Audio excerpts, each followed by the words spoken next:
Ayan, at dahil nga pala sa mga 5 pesos na to, kung gusto mo na yung 5 pesos mo is maging 500, syempre kailangan mo lang na i-like and share tong ating video, and of course, kailangan nakapalo ka sa ating Facebook page para naman updated ka sa mga nagiging video natin.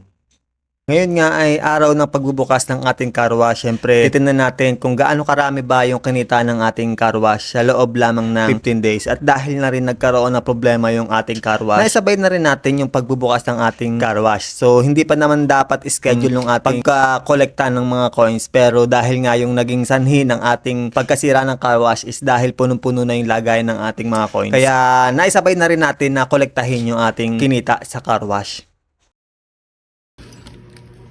Punong-puno yung lagayan ng coins natin. Sasalin na natin sa lagayan para mabilang natin kung magkano ba yung kinita ng ating 5 peso car wash sa loob lang ng 15 days. So, bibilangin natin ito mamaya pag uwi natin sa bahay.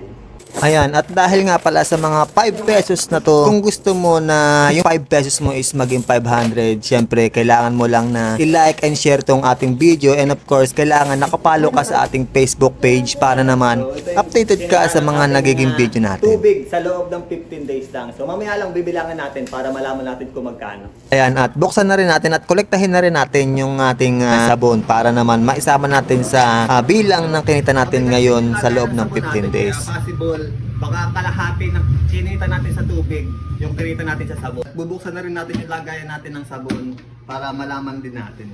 Yung kita nga pala ng ating sabon is hindi siya ganong kalakihan, di katulad ng sa tubig. So ito yung kinita ng ating sabon. So tingin ko mga 1/4 ng tubig natin yung ating sabon. So yan, sasali na rin natin sa lagayan para mabilang din natin kung magkano yung kinita natin sa ating sabon.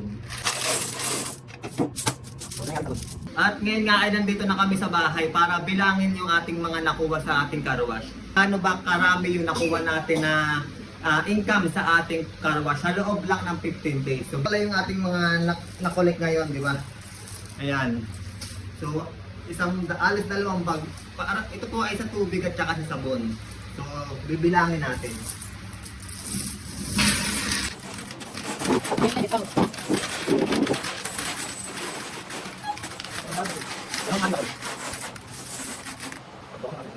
Ayan, ito yung mga bibilangin natin, di ba?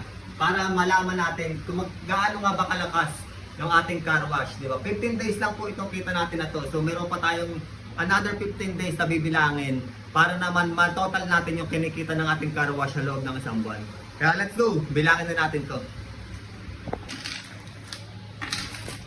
Ayan, at kung mapapansin nyo din po, di ba?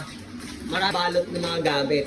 Kasi plano po namin na pumunta na ng Canada at doon namin ituloy yung aming naitatayo yung mga negosyo, yung car wash. Gago! So kami po yung susubukan namin na magtayo ng car wash sa Canada. And niready na po namin yung aming mga gamit para pagka mag-flight na po kami, is basta na lang namin siya hahakotin. No! God, please, no! No! Ayan, at abangan nyo yung next video namin. Siyempre, wag na wag mo kakalimutan na mag-like, i-share itong ating video, and of course, i-follow mo na yung ating Facebook page para naman updated ka sa mga susunod na ating video yung i-upload at para malaman mo kung paano ka mananalo ng 500 pesos.